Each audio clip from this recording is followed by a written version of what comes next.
Hello and दर्शन नमस्ते सबैजनालाई। So आज चाहिँ कडी पकौडा बनाउँदैछु। आज चाहिँ यो रेसिपी कसरी बनाइन्छ भन्ने तपाईँलाई देखाउन गइरहेको छु। हेर्दै जानुहोला यो भिडियो लास्टसम्म।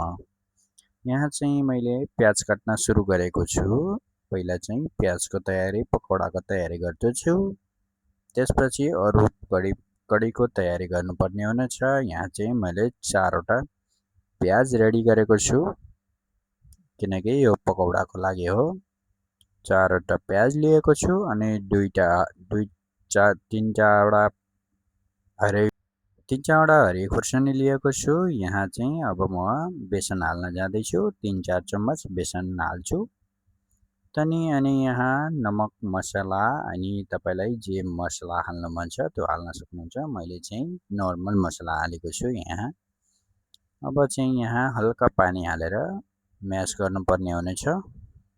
तपाईले आफ्नो हिसाबले पानी हाल्नुहोला। म आफ्नो हिसाबले पानी हालेको छु यहाँ। अब देख्न सक्नुहुन्छ यहाँ तपाईले म्यास कतिको गर्न सक्नुहुन्छ त्यही म्यास गर्नुहोला पकौडाको हिसाबले। यहाँ चाहिँ मैले अब लिएको छु। अब तेल तातिसकेको छ मेरो। यहाँ चाहिँ रेडी देख्न सक्नुहुन्छ। यहाँ चाहिँ म पकौडा बनाउन गइरहेको छु। अब तेल मिडियम फ्लेम पर तपाईले फ्राई गर्नुपर्ने हुन्छ, नभए जल्छ। यो तपाईले चाहिँ सानो आगोमा फ्राई गर्नु होला किनकि मैले यहाँ सानो ग्यासमा फ्राई गरेको छु। अनि लाइट ब्राउन भएपछि तपाईले यसबाट निकाल्न सक्नुहुन्छ। मैले चाहिँ यहाँ सबै हाल्दिएको छु एकैचोटी।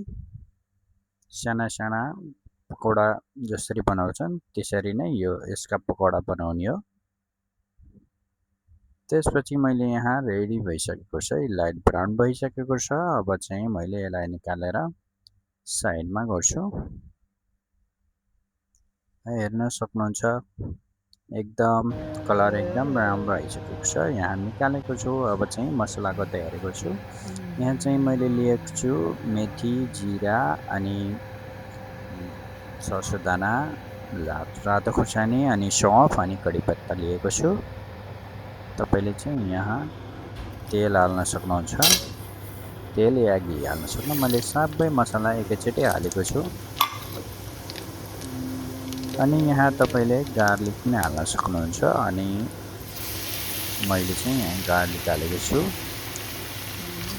कडी पत्ता साबुतै हालेको छु किनकि यसको डन्ठल पनि एकदम मिठो हुन्छ नि त, टेस्ट एकदम राम्रो आउँछ। त्यही भएर मैले यहाँ डन्ठल सितै हालेको छु कडी पत्ता। अनि यहाँ चाहिँ मैले 1 किलो दही लिएको छु।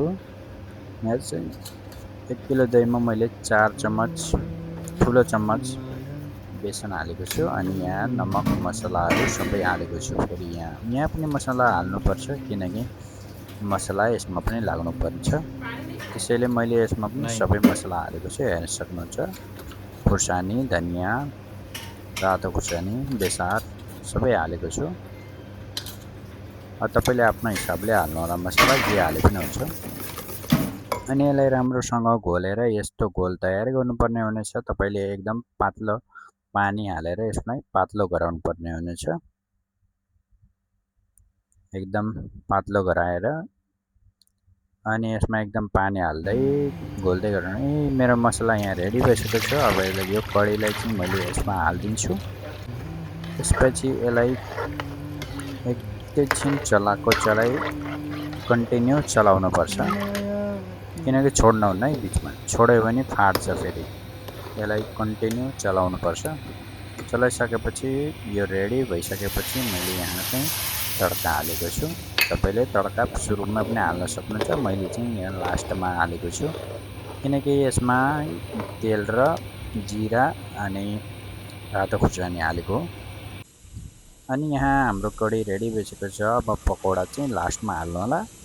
तपाईले लास्टमा हाल्नु भने पकौडा चाहिँ गल्दैन, ठिक्कको हुन्छ किनकि पहिला हाल्नु भने गल्छ है। त्यही भएर यो कडी हाल्दाखेरि, पकौडा हाल्दाखेरि लास्टमा हाल्नु होला।